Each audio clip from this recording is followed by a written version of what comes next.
Genuíno, como está você? Tudo bem? Bom dia, Mauro. Bom dia à turma do Fórum. Eu quero agradecer aí as manifestações da mesa anterior que eu estava acompanhando, muito Legal. elucidativa a respeito dos últimos acontecimentos de Porto Alegre. Só que eu queria acrescentar um detalhe. Eu concordo com o que eles falaram, que a mídia corporativa tenta deslegitimar a política, para que eles possam fazer a política. Quem tem que fazer a política é a mídia, os formadores de opinião, os assessores, a turma do mercado. E a política popular, da soberania popular, a política dos partidos, é um desgaste, é um desleixo, é um estouro. Portanto, tem um objetivo aí de transferir as decisões políticas para o mercado, o Deus do mercado. É isso aí, Deus mercado. Genuíno, eu queria te mostrar aqui, foi nosso tema na segunda e foi nosso tema hoje, o que me parece ser uma grande ofensiva da direita e da extrema-direita contra o governo Lula. No fim de semana e na segunda, uma ofensiva da chamada Faria Lima contra o governo Lula, uma sucessão de artigos defendendo aqui, ó, saiu no Valor Econômico, saiu na Folha, saiu no Globo, saiu no Estadão, saiu na CNN, basicamente para dizer o seguinte: o governo não pode manter o piso da saúde e da educação, o governo não pode manter o vínculo da educação, o vínculo do reajuste da Previdência, das aposentadorias e dos benefícios previdenciários ao salário mínimo. Tem uma outra mensagem aí, que o próprio salário mínimo não pode mais ser ajustado acima da inflação, tem que cortar fundo, tem que cortar nos gastos. E aí, fazendo uma transição para a política econômica, o editorial do Globo de segunda, muito revelador, dizendo que o Tarcísio está mostrando para o Lula como é que faz ajuste de gasto, cortando gastos, né? Cortando com todo... Então, uma ofensiva aberta do mercado financeiro, da chamada Faria Lima, contra o governo Lula. Esta ofensiva na esfera da economia teve sua correspondência ontem na política, com derrotas contundentes do governo Lula na votação dos vetos. Foi derrubado por 366 a 137 votos o veto de Lula às saídas temporárias, o veto de Bolsonaro, no caso das fake news, ou seja, o Bolsonaro tinha vetado uma previsão de que punia 4 anos de prisão fake news. Ele tinha vetado. O veto foi mantido por 317 a 139 e mais um veto absurdo lá, de uma questão vinculada a aborto, ocupações, um negócio absurdo. As saídas temporárias, porque toda vez que você derruba o veto, se a Câmara derruba, o Senado tem que derrubar também. Se a Câmara mantém, não vai para o Senado. No caso das saídas, foi 314 a 126 na Câmara. Olha, para aprovar impeachment é 342, falta só 25. E no Senado já tem quórum para impeachment, está 52 a 11. Assim, a situação do governo, me parece, começa a ficar perto do dramático em relação a essa ofensiva e a reunificação da extrema-direita bolsonarista com a direita lirista, o centrão, né? O Mauro, é uma ofensiva do sistema. Além da união da velha direita com a extrema-direita, você tem uma ofensiva do partido da mídia corporativa. Você tem uma ofensiva dos portadores, dos analistas de mercado. E você tem uma ofensiva que junta a classe dominante para quê? Usa, inclusive, o Lira, presidente da Câmara, usa o Pacheco, presidente do Senado, para constranger o governo Lula. Nesse sentido, eles estão preparando uma ofensiva para disputar com êxito a eleição de 2024 e aí colocar o Lula contra a parede em relação à sucessão de 2024. Ou eles vão com o Bolsonaro pintado, que é o Tarcísio, ou eles vão com a velha terceira via. Essa turma do mercado, essa turma do lucro máximo, essa turma do teto de gasto, do ajuste fiscal, essa turma aí não quer ceder. E eles criam um movimento de ofensiva, de constrangimento do governo Lula. Para isso o Lira serve, para isso o Pacheco serve, Para isso, eles apoiam o movimento de passar o pano na cabeça de alguns golpistas. Eu acho que o Alexandre de Moraes está diante de um certo desafio. E ele, assim aconteceu com a absolvição do Moro, e eles vão retomando as linhas básicas do sistema. É o sistema, Mauro, que não quer perder. Esse sistema, hegemonizado pelo capital financeiro, está aí o Campos Neto, hegemonizado pelo teto de gasto, está aí o discurso da tirania fiscal, hegemonizado pelas plataformas Big Techs, por isso que eles derrubaram esse veto do Bolsonaro, tá certo? Mantiveram o veto do Bolsonaro, não derrubaram, e buscam dificultar a votação do projeto de lei sobre as fake news. Portanto, esse é o quadro que você pintou muito bem. O que é que se coloca nesse momento? Eu acho que o modelo de governabilidade do governo Lula e o modelo de aliança na Câmara tem que ser revisto. Esse modelo de aliança, da gente ficar dependendo muito do centrão e da extrema-direita, ou então, para derrotar a extrema-direita, faz uma aliança com o centrão, mas o centrão não entrega, isso está em xeque. Eu acho que o governo devia reorganizar, repaginar uma bancada de esquerda, de pronta resposta, de enfrentamento, de polarização, porque nessa conjuntura, Mauro, o que é fundamental? É a gente polarizar contra a pauta negacionista de extrema-direita, a pauta da tirania fiscal contra a direita e a velha direita. Polarizar, olhando para a sociedade. E, ao mesmo tempo, nós vamos para um processo eleitoral que está na hora dele ser politizado. Politizado no sentido de mostrar o que as cidades vivem, as consequências da vida urbana nas grandes metrópoles, os temas como segurança pública, como privatização, como a questão da participação da comunidade, dos movimentos é fundamental. Então, eu acho que o governo precisa revisar, precisa inflexionar esse modelo de governabilidade com o Congresso. E, por último, eu acho que o governo Lula tem dado algumas sinalizações na sua declaração que são positivas. Ele tem que potencializar mais isso, ele tem que projetar mais essas insinuações que ele falou, por exemplo, teto de gasto, mas olha o que está acontecendo no Rio Grande do Sul. A questão da Petrobras tem que enfrentar a questão e não fazer média com essa nova diretora. O grande problema, é o seguinte, com essa crise do modelo neoliberal e com o avanço da extrema-direita, a moderação representa de cara uma espécie de desgaste político da esquerda. O governo progressista tem que avançar, sinalizando, polarizando, fazendo um enfrentamento. Veja bem essa questão internacional. Está correta a posição Eu acho que o governo Lula devia romper as relações diplomáticas com o governo de Israel. Ele já não mandar o embaixador é um passo, mantém só um encarregado de negócio, mas eu acho que deveria romper relação diplomática, é disso que se trata. Então, eu acho que o governo Lula precisa deixar mais claro essas sinalizações à esquerda, até para ele atrair, dialogar com a sociedade civil que está angustiada, está perplexa, está com medo do colapso climático. Portanto, eu acho que é necessário uma inflexão. Essas votações na Câmara, eu acho que a gente tem que tirar uma lição delas. E nesse ano de 2024, o essencial é a gente polarizar mesmo, polarizar politicamente, enfrentar politicamente.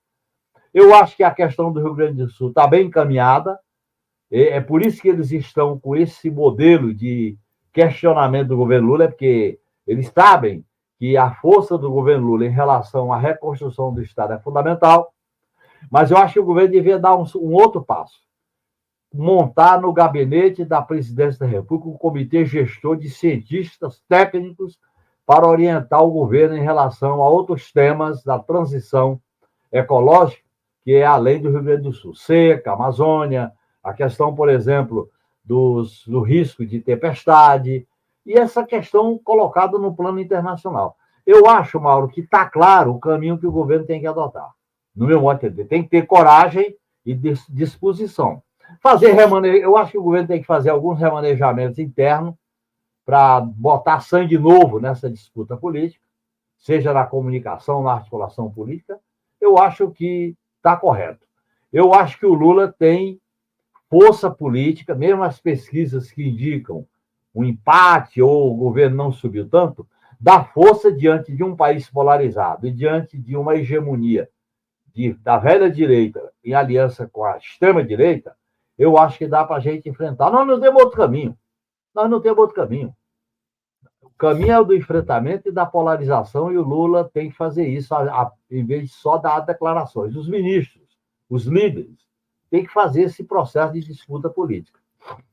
Mas, Genuíno, a gente tem um momento, não só a gente tem a questão econômica, a gente tem a questão política e tem também a questão ambiental vivendo um momento de impasse, né? A nova presidenta da Petrobras, a Magda Chambriard, deu uma entrevista que eu diria beira o inacreditável 2 dias atrás. O mercado adorou, né? Faria Lima adorou e até os acionistas, os representantes dos acionistas do governo Lula adoraram, né? No qual, básica, ela não abre a boca para falar da Petrobras como empresa de energia. O que ela fala é de uma empresa petroleira, cada vez mais petroleira, vai explorar petróleo na Amazônia, diz que ela foi feita para dar lucro, para agradar os acionistas.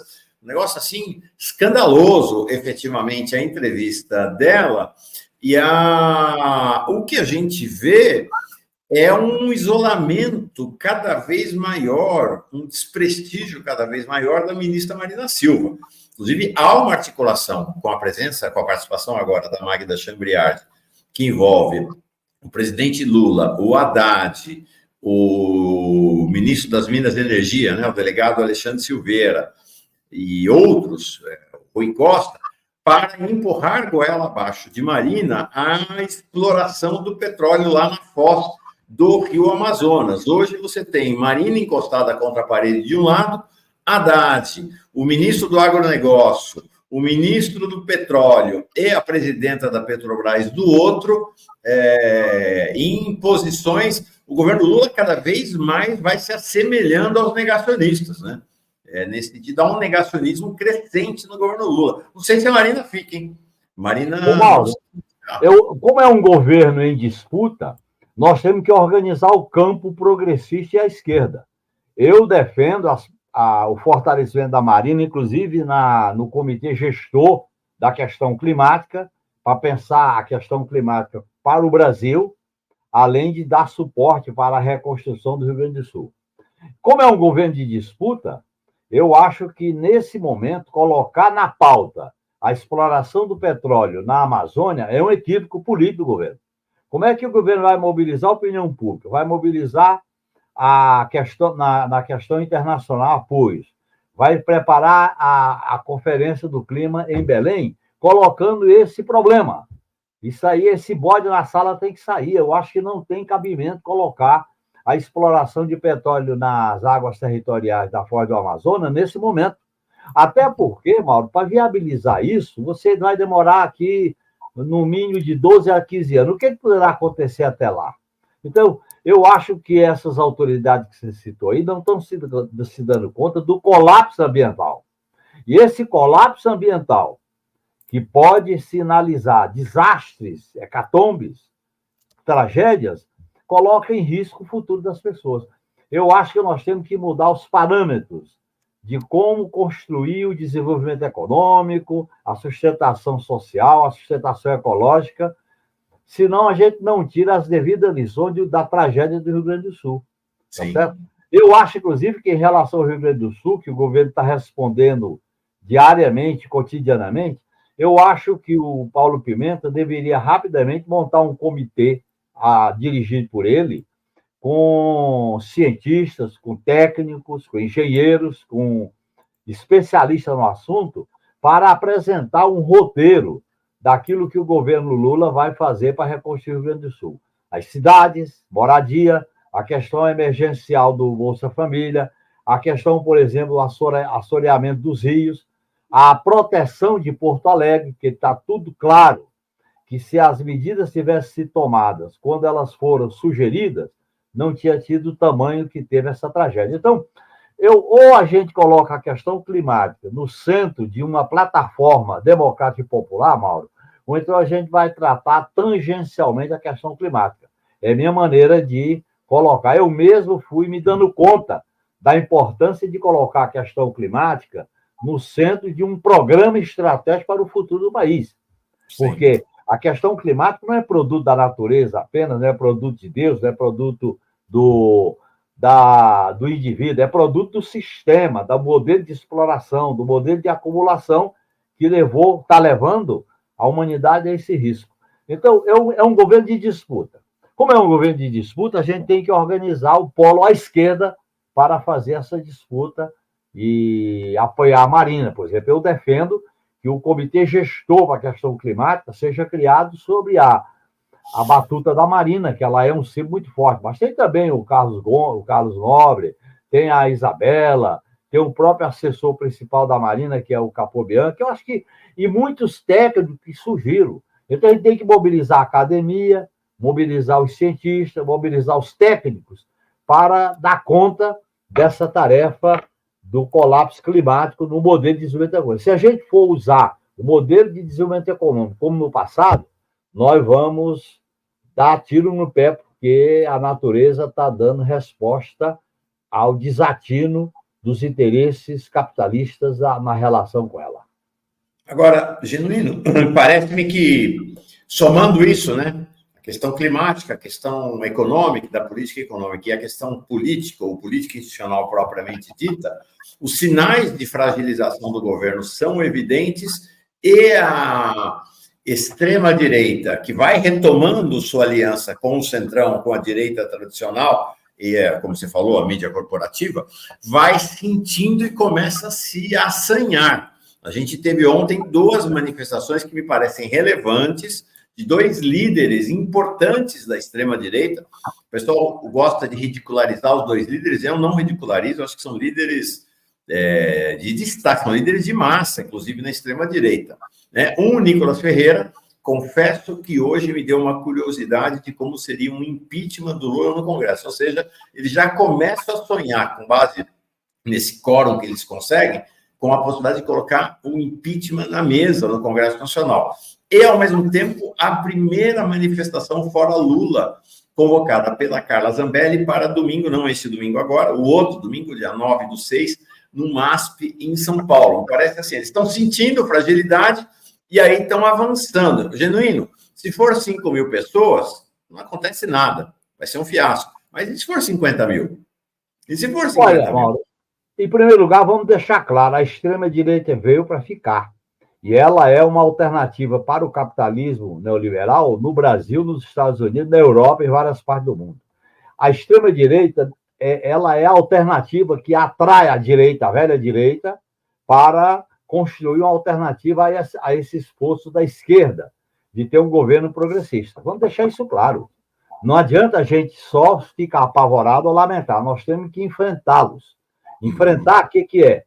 Fazer a disputa no Congresso, fazer a disputa na mídia corporativa, porque a mídia corporativa ela faz o jogo para constranger o governo. Ela usa o Lira e o Pacheco para fazer o desgaste do governo. E ela usa pautas de propósito para poder fazer a avaliação do governo. Eu vi um comentário muito interessante da Fórum, mostrando como a Folha faz uma matéria com manchete sem dizer qual é a fonte, sem dizer quem está declarando. Percebe-se, tudo indica. Aí vai o jornalismo de guerra. Eu acho que nós temos que aperfeiçoar melhor o enfrentamento. Para mim, uma crise desse porte tem que ter enfrentamento e polarização. O modelo de paz e amor, o modelo de união nacional, não dá conta da disputa política nos termos em que a direita está colocando, e a extrema-direita. O que eles fazem aqui em São Paulo? Buscam a aliança da direita com a extrema-direita. E eles constroem uma espécie de terceira via aqui em São Paulo. Então, olha bem, isso vai acontecer. É hora da gente reavaliar. Por exemplo, a questão de Curitiba. Não dá para a gente apoiar aquele candidato do PSB que é bolsonarista, que apoiou o golpe contra a Dilma. Então, por exemplo, Rio de Janeiro, nós temos que recolocar a discussão de fazer uma aliança com o Tarcísio Mota do PSOL.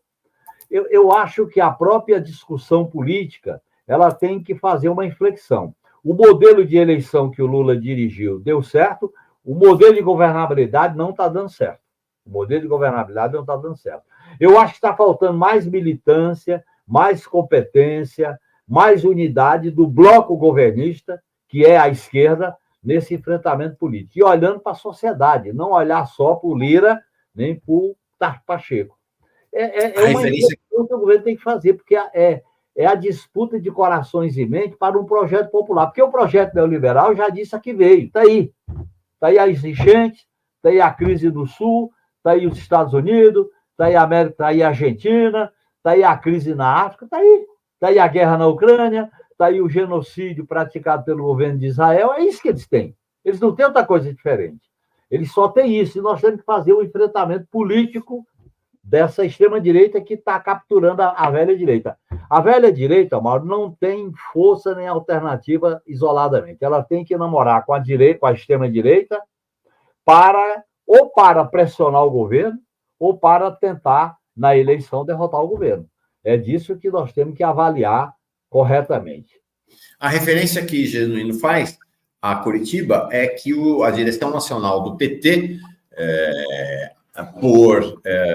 apoiou a tese da presidenta do partido, a Gleisi Hoffmann, em oposição a boa parte da base do partido, especialmente a deputada federal Carol D'Artora e o deputado estadual Renato Freitas, que queriam o lançamento de uma candidatura própria do PT, até o Zeca Dirceu estava nessa também, e aprovou o apoio ao deputado federal Luciano Dutti, do PSB, que, como disse Genuíno, é alguém de direita, apoiou o impeachment, o golpe contra a Dilma e tudo. Você falou do golpe contra a Dilma. Queria registrar algo aqui, porque eu sinto, sabe, um cheiro de 2014/2015 no ar. Pode ser um equívoco, Genuíno, mas é assim. Olha isso aqui. O governo federal ele está se voltando, ao mesmo tempo em que o governo federal alisa esses segmentos da direita, ele se volta de maneira dura, agressiva, contra a base que o apoiou, contra a base que o elegeu, né? Por exemplo, professores do governo federal deu apoio, deu reajustes generosíssimos, por exemplo, à Polícia Federal, à Polícia Rodoviária Federal. A gente sabe bem o papel que eles desempenharam no governo Bolsonaro, e está mantendo professores das universidades federais e as próprias universidades a pão e água. Por que isso me cheira a 2014, Genuíno? Porque o que aconteceu em 2014? Nós vimos eleger a Dilma em 2014 foi uma guerra hercúlea. As pessoas doaram sangue, porque o Aécio já dava a vitória como certa.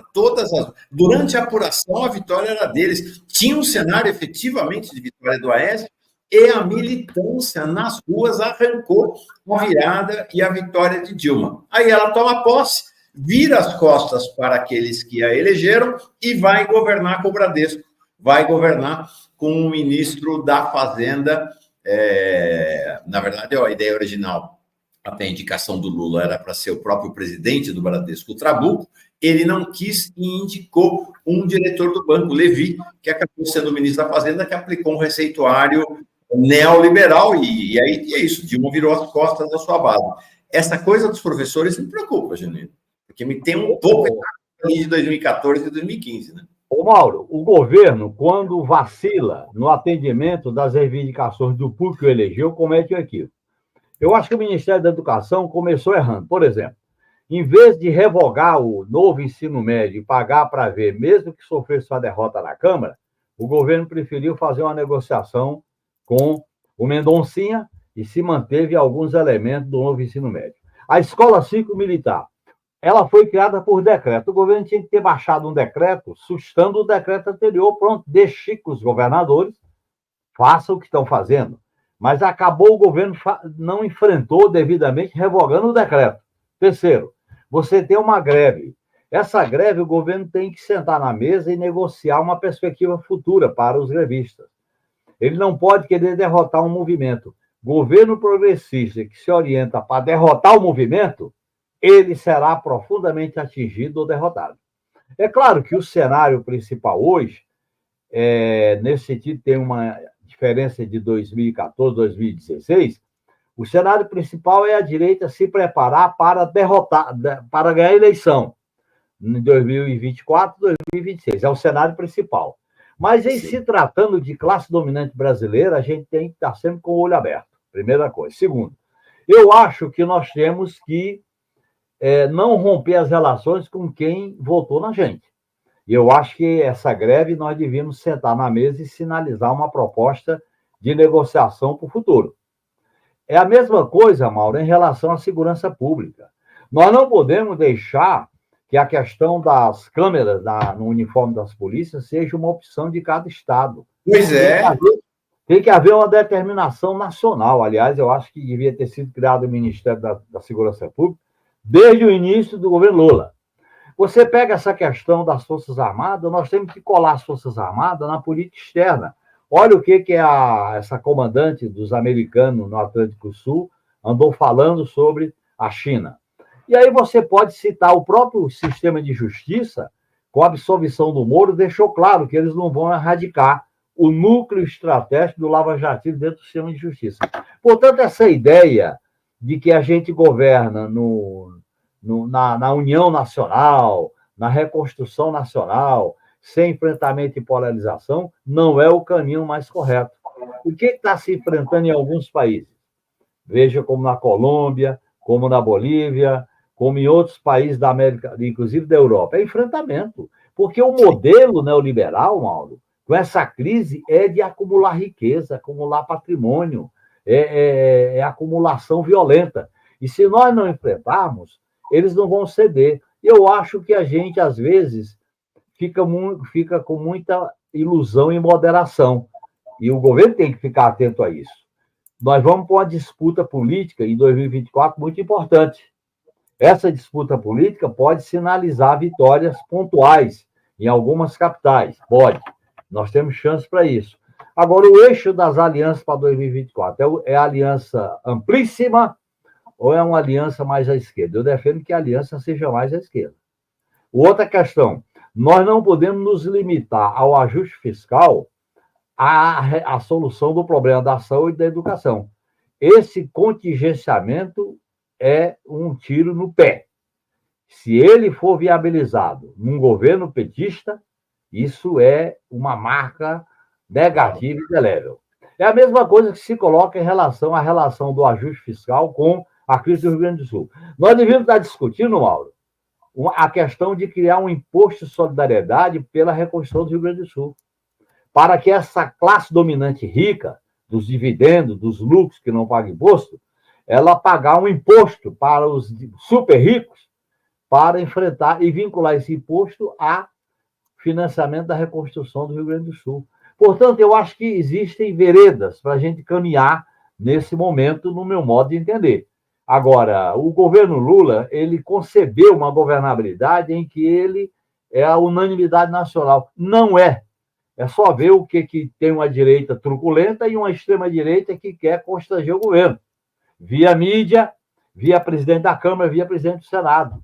Via, inclusive, setores do judiciário. É bom a gente deixar isso claro. Então, eu acho, Mauro, que eu defendo que esse modelo de relação política dos poderes tem que ser, vamos dizer assim, passar por uma revisão, uma inflexão. E eu acho que o Lula deveria conversar mais com a sociedade, mexer na SECOM, ter mais ofensiva na divulgação das propostas, porque se a gente não divulga, eles querem cair no esquecimento. O que a mídia corporativa diz? Não pode politizar a crise do Rio Grande do Sul. Politizar é dizer o que o governo está fazendo. Eles fazem isso para poder eles politizarem, com as fake news e o escambau. Então, eu acho que a gente não pode ter ilusão nessa turma. Aliás, se há um partido que não pode ter ilusão, é o PT. O que nós sofremos com o golpe de 2016, na verdade, começou com o mensalão. O que aconteceu com a Lava Jato devia ser o suficiente para a gente não ter ilusão nessas entranhas do Poder Judiciário, que sempre arranja uma maneira de garantir a legitimação do sistema de justiça que mantém os interesses econômicos e sociais do modelo econômico. Esse é o problema. Então, ou nós tensionamos para enfrentar, ou então não vamos ficar. E o enfrentamento, Mauro, é o melhor caminho até para a gente conquistar a reforma. Na medida em que a gente não enfrenta, a gente rebaixa a luta por reforma. Se a gente enfrenta, a gente eleva a luta por reformas estruturais, que é disso que se trata. Ou nós fazemos reforma estrutural, ou o modelo capitalista imperialista dependente vai piorando, precarizando o futuro das pessoas, das famílias, da sociedade e da humanidade. Porque, Genuíno, se a gente vai olhar ao longo da história mundial e da história brasileira em particular, é isso. Você só conseguiu acordos minimamente razoáveis para o povo quando foi para o confronto. Né? O que foram as conquistas da social-democracia europeia lá na primeira metade do século XX? Foi à custa da mobilização para fazer a Revolução Socialista. Né? Eles entregaram a Revolução Chinesa, vietnamita, cubana, as grandes gerações de protesto. A luta é que força a classe dominante a ceder. Essa ideia de que ela vai ceder no papo, na boa conversa, não é provável. O que eu lembro, sabe, Genuíno, nós estávamos juntos em Brasília, você como parlamentar, eu como jornalista da Folha de São Paulo, lá durante a Constituinte, uma fonte minha em Brasília era o finado Antônio Carlos Magalhães. Você teve uma relação muito próxima, inclusive com o filho dele, né, o Luiz Eduardo Magalhães, que morreu recentemente, né, por conta do cigarro, do tabaco, do tabagismo. E o Antônio Carlos Magalhães, que era a minha fonte, eu sempre ouvi, ele dizia para mim, Mauro, quando eu noto que um adversário meu está fraco, eu não faço acordo com ele. Eu vou destruir. Né? Se ele está fraco, é para ser destruído, não é para fazer acordo.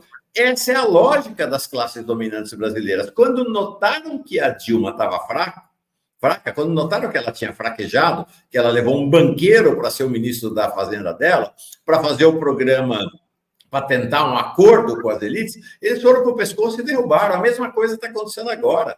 Eles estão notando que o governo está fraco e estão indo no pescoço do governo do presidente Lula. Fizeram isso com o Goulart em 64. Exatamente. Fizeram isso no suicídio do Vargas. E o Vargas dá um tiro no peito e prolonga a possibilidade de golpe por 10 anos. Essa é a lição da história do Brasil. E a esquerda tem que levar em conta essa lição, Mauro. Sem enfrentamento, sem luta, sem coesionar a nossa base popular, nós podemos até fazer aliança pontual, mas desde que a gente coesione o campo popular.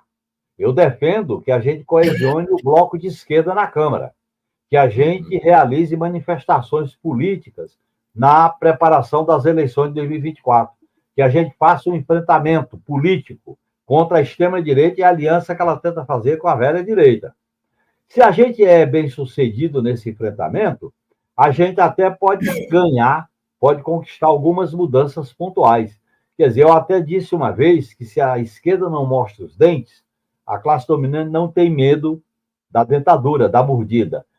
Isso é luta de classe, Mauro. Esse é o processo. Essa ideia de governabilidade, unindo todos, essa ideia de fazer um governo amplo, que você bota partidos lá dentro, que na votação da Câmara e do Senado derrota o governo, essa maneira de se relacionar com os partidos do centrão e da extrema-direita, eles querem enfraquecer o governo Lula para construir uma alternativa em 2026. Eu acho que eles trabalham principalmente nesse cenário. Ainda não é o cenário do golpe como aconteceu com a Dilma, é o cenário de enfraquecê-lo para derrotá-lo em 2026. E nós temos que fazer uma discussão do nosso campo, da esquerda, para fazer a disputa dentro e fora do governo.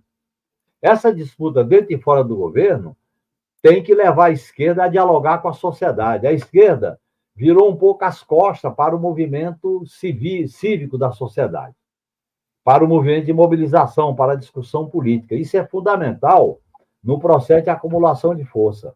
Nós temos que sair dessa tirania da correlação de força. Correlação de força é para mudar com a luta. E eu acho que nós estamos diante de uma certa encruzilhada, Mauro, porque jogar na amplitude, eles exigem o troco, quanto mais você dá, mais eles querem, e se você joga na amplitude, você perde base social da turma que sempre votou na esquerda. Não há. A escolha tem que ser, primeiro, unir com quem está conosco. A partir daí é que você vai fazer as alianças pontuais dentro e fora do parlamento. E eu acho que o Lula tem cacife, tem força para fazer isso. Tem que remanejar os quadros políticos no Palácio do Planalto, tem que coesionar um comando político mais atento, mais rápido. E você vai para uma votação como essa, eu acho que o comando político falhou. Vamos deixar isso claro. Deixar esses vetos serem votados e não ter enfrentamento na discussão, é claro que, do ponto de vista, é uma posição ideológica de extrema-direita, essa questão da saidinha, a questão das fake news, essa questão toda de como militarizar e punir os movimentos sociais. É uma concepção de direita, mas nós temos que polarizar contra essa direita. Essa ideia de governar sem polarizar, eu critico francamente e acho que o Lula devia levar isso em conta. Devia observar o que está acontecendo. Porque, no momento, eles querem enfraquecer o Lula, porque enfraquecendo o Lula, ele vai ter dificuldade de fazer o sucessor. Enfraquecendo o Lula, e se ele for o candidato em 2026, eles sonham em derrotá-lo. É a velha política da terceira via que eles nunca abriram mão dela. Por que esses eunucos do capitalismo fazem jantares com essa classe dominante hipócrita e farisaica? É para isso. E o governo vai colhendo ressentimento e amargor na sua base, né? Essa Lógico, coisa dos professores é chocante. Primeira vez na história que tinha segurança na sala, aqui em Brasília, no Ministério da Gestão, da Esther Dweck. Tinha segurança na sala para fazer a negociação com o sindicalista. Isso não pode. Um governo de esquerda não precisa de segurança para sentar na mesa com um grevista. Não pode. Isso é uma questão de princípio.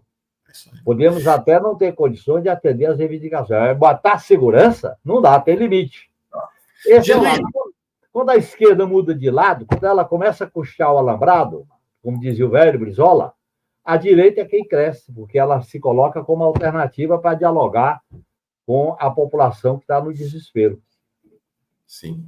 Olha, eu comentei agora há pouco, né? Falei de Genuíno e eu aqui em Brasília, na época da Constituinte. Semana passada encontramos aqui em Brasília e o Genuíno veio aqui, eu estava lá, para lançar o seu livro. Né? Ele fez em parceria com a Andréa Caldas, vai aí um abração para ela, grande figura, também ela lá em Curitiba, sobre a Constituinte. O Genuíno que teve um papel central na Constituinte, eu sou testemunha disso durante o período da Constituinte. Agradeço demais, ganhei aqui direito ao meu autógrafo do José Genuíno, aqui não é para qualquer um. Obrigado, Genuíno. Fala desse livro para nós, Genuíno.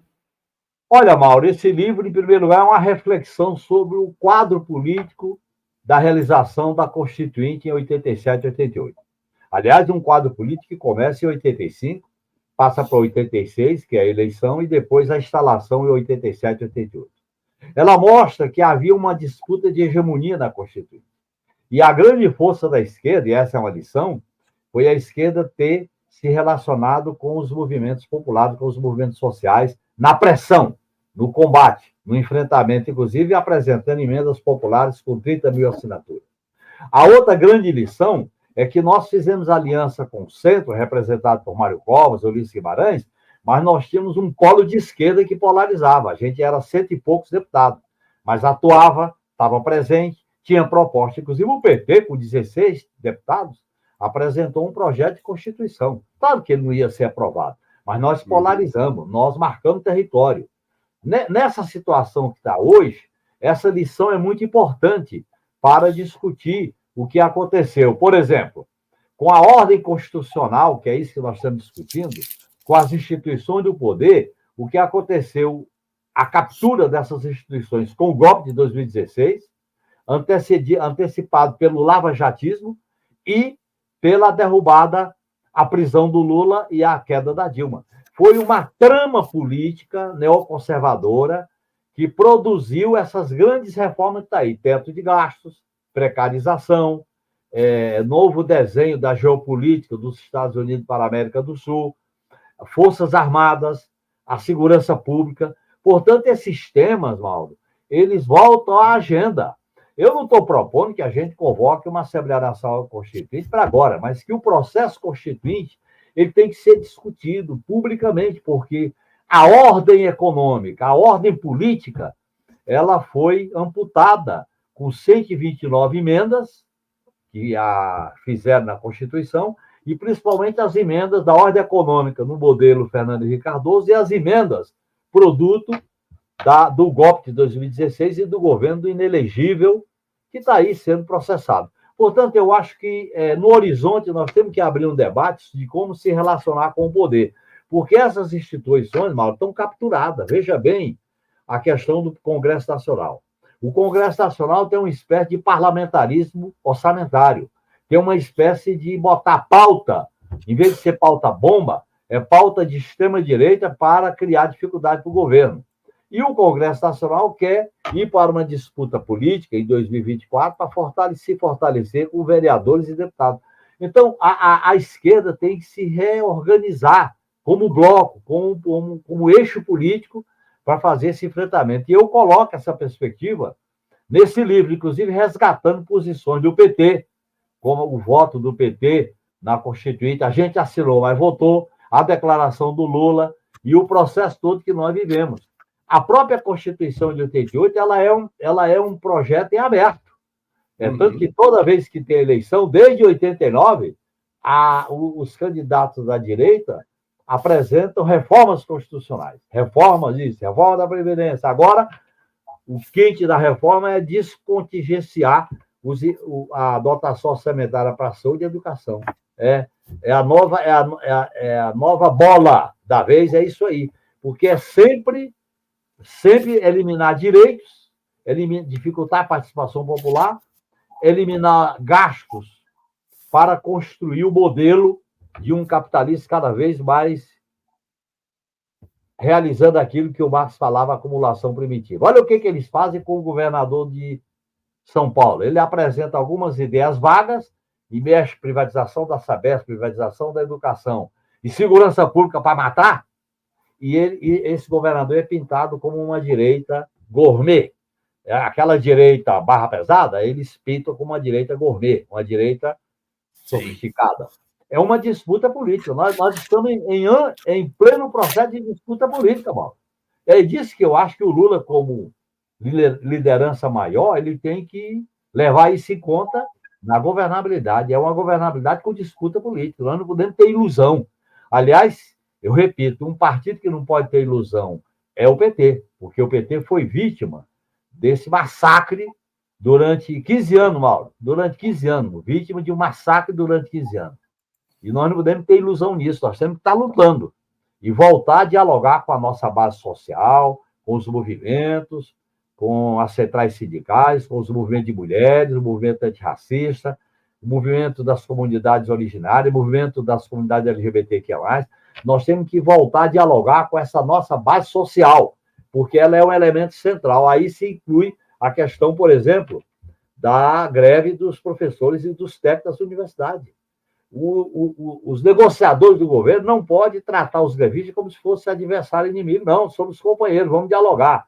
Não dá para fazer isso, mas dá para fazer aquilo. É outra postura que nós temos que ter na negociação, por exemplo, de uma reivindicação do movimento sem terra, do movimento sem teto, da greve dos professores, da própria comunidade que dirige o Sul. Olha o que eles estão fazendo, Mauro, os planos de saúde. Esses planos de saúde perderam a vergonha. Saíram da pandemia, agora estão querendo meter a faca. O setor que mais lucra no Brasil. Os números são estrondosos. Agora eles querem simplesmente excluir pessoas que estão passando por tratamento delicado. Nós temos que ter clareza que a classe dominante brasileira, Mauro, ela é truculenta, ela é autoritária, ela é racista e ela quer o lucro acima de tudo.